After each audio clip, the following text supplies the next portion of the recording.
안녕하세요, 여러분. 오늘은 최근의 중요한 뉴스들을 함께 살펴보겠습니다. 각 주제별로 상세한 내용을 전달해 드리니 편안하게 들어주시기 바랍니다. 첫 번째 주제입니다. 멜린다 프렌치 게이츠가 게이츠 재단에서 물러나며 자선단체 리더십에 중대한 변화가 생겼습니다. 멜린다 프렌치 게이츠는 그녀와 전 남편인 마이크로소프트 공동 창립자 빌 게이츠가 설립한 빌 앤 멜린다 게이츠 재단의 공동의장직에서 사임한다고 발표했습니다. 이 재단은 지난 20년간 세계 최대의 자선단체 중 하나로 성장했습니다.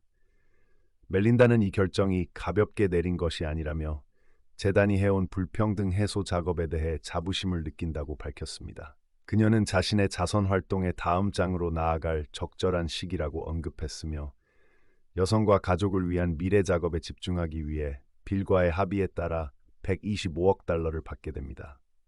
재단은 이제 게이츠 재단으로 이름이 바뀌며 빌 게이츠가 단독 의장이 됩니다.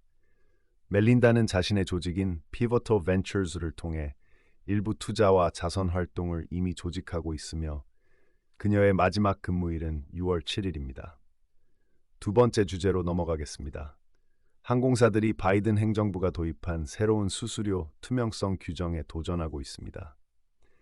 미국의 주요 항공사들과 업계 무역단체인 Airlines for America가 새로운 규정에 대해 소송을 제기했습니다. 이 규정은 항공사들이 항공권 구매 과정에서 수화물, 좌석 선택, 예약 변경 및 취소 수수료 등의 추가 비용을 사전에 공개하도록 요구합니다.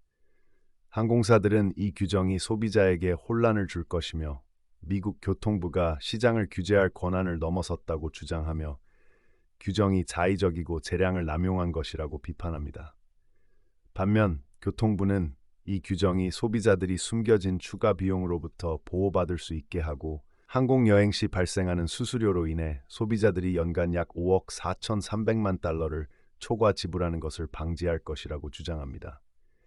사우스웨스트 에어라인즈는 이 규정에 대한 지지를 표명했으며 소송에는 참여하지 않았습니다. 세 번째 주제입니다.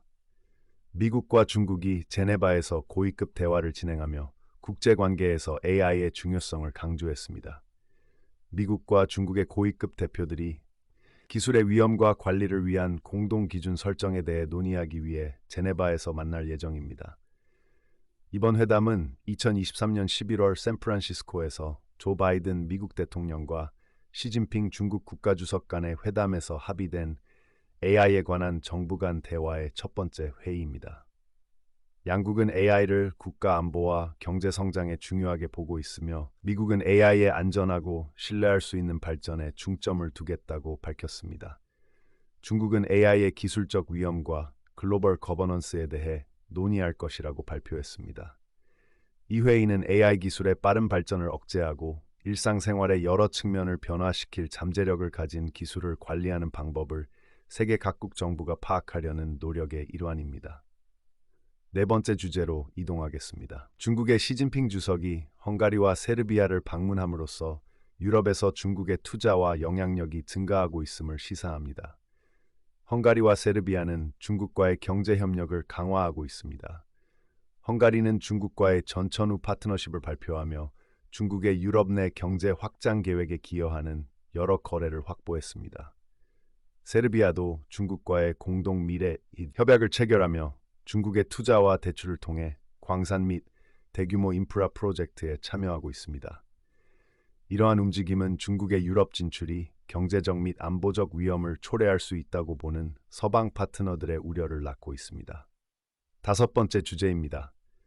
오픈AI가 챗GPT를 구동하는 업그레이드된 AI 언어 모델을 발표했으며 기술 발전을 강조했습니다. 오픈AI는 최신 인공지능 언어 모델인 GPT-4.5를 발표했습니다. 이 모델은 이전 버전인 GPT-4보다 향상된 속도와 상호작용 능력을 제공하며 텍스트, 오디오, 비주얼 프롬프트에 반응하여 실시간 대화와 번역, 수학 문제 해결 등을 도울 수 있습니다. 또한 사용자의 대화를 기억하고 이전 대화에서 배운 내용을 활용할 수 있는 기능이 추가되었습니다. 이 모델은 데스크톱 앱으로도 출시될 예정이며 점진적으로 공개될 예정입니다. 오픈AI는 이러한 기술을 남용하는 것을 방지하기 위해 여러 안전 조치를 취하고 있습니다. 이 발표는 구글과 메타와 같은 경쟁사들이 AI 기술을 발전시키고 있는 가운데 이루어졌으며 마이크로소프트는 오픈AI에 투자하여 이 기술을 자사 제품에 통합하고 있습니다. 오픈AI는 이전에 챗GPT를 출시하여 빠르게 사용자 기반을 확장했으며 이번 업데이트는 더 많은 사람들이 기술을 사용하게 할 수 있는 계기가 될 것으로 보입니다. 여섯 번째 주제로 넘어가겠습니다. 아르치고스 붕괴와 연관된 헤지펀드 운영자들의 재판과 IMF가 아르헨티나의 다음 구제금융 분할금을 승인함으로써 계속되는 경제적 도전을 강조합니다. 뉴욕에서 아르치고스 캐피털 매니지먼트의 창립자 빌 황과 전 CFO 패트릭 할리건이 주식 파생 상품을 이용한 사기 혐의로 재판을 받고 있습니다. 이들은 은행들로부터 거짓말을 통해 자금을 조달하고 주식 가격을 조작하여 펀드 규모를 10억 달러에서 1,600억 달러로 부풀렸다고 합니다. 이로 인해 여러 글로벌 투자은행과 중개업체들이 수십억 달러의 손실을 입었습니다. 왕과 할리건은 무죄를 주장하고 있으며 아르치고스의 다른 두 고위 직원은 유죄를 인정하고 검찰과 협력하고 있습니다. 아르헨티나에선 IMF가 정부의 긴축 조치를 지지하며 다음 대출 분할금 7억 9,200만 달러를 지급하기로 합의했습니다. 이는 아르헨티나가 겪고 있는 최악의 경제 위기 속에서 시장의 신뢰를 높이고 있습니다. 아르헨티나 대통령 자비에르 밀레이는 공공부문 임금을 삭감하고 국가 일자리를 줄이며 공공사업을 동결하고 보조금을 삭감하는 등의 조치를 취했습니다. 이러한 조치들은 아르헨티나의 가난한 계층과 중산층에게는 가혹하지만 IMF는 이를 통해 아르헨티나가 경제 안정을 빠르게 되찾고 있다고 평가했습니다. 일곱 번째 주제입니다. 로링 키티의 복귀로 인해 게임스톱 주가가 급등하며 소셜미디어가 주식시장에 미치는 영향을 반영합니다. 게임스톱 주가는 로링 키티로 알려진 아마추어 트레이더 키스 길리 2021년에 주식 열풍을 일으킨 후 소셜미디어에 복귀하면서 급등했습니다. 길은 2021년 이후 처음으로 X 플랫폼에 게시물을 올렸고 이는 게임스톱 주가가 17.39에서 거의 30달러로 상승하는 데 영향을 미쳤습니다. 게임스톱은 2021년에 주가가 82달러지 치솟았으나 이후 변동성을 보였고 길과 그의 고용주 매스뮤추얼은 법적 소송에 휘말렸지만 형사처벌은 받지 않았습니다. 게임스톱과 AMC와 같은 일부 밈주식은 이미 길의 복귀 전에 상승세를 보이고 있었습니다. 여덟 번째 주제로 이동하겠습니다. 스텔란티스가 중국에서 제작한 전기차를 유럽으로 수출할 계획을 발표했으며 이는 글로벌 전기차 시장에서의 전략적 움직임을 나타냅니다. 자동차 제조업체인 스텔란티스는 중국 전기차 회사 립모터와 합작 투자를 통해 올해 말부터 중국 외 여러 지역에서 중국산 전기차를 판매할 예정입니다. 판매는 유럽에서 시작하여 2024년 말까지 중동, 아프리카, 인도, 아시아 태평양, 남미로 확대될 예정입니다. 그러나 중국산 전기차에 대한 새로운 미국 관세로 인해 미국은 유통 계획에 포함되지 않았습니다.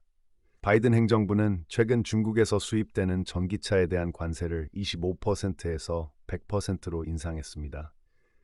스텔란티스와 리프모터는 2027년까지 적어도 6개의 전기차 모델을 출시할 계획이며 이는 스텔란티스의 기존 차량 라인업을 보완할 것입니다.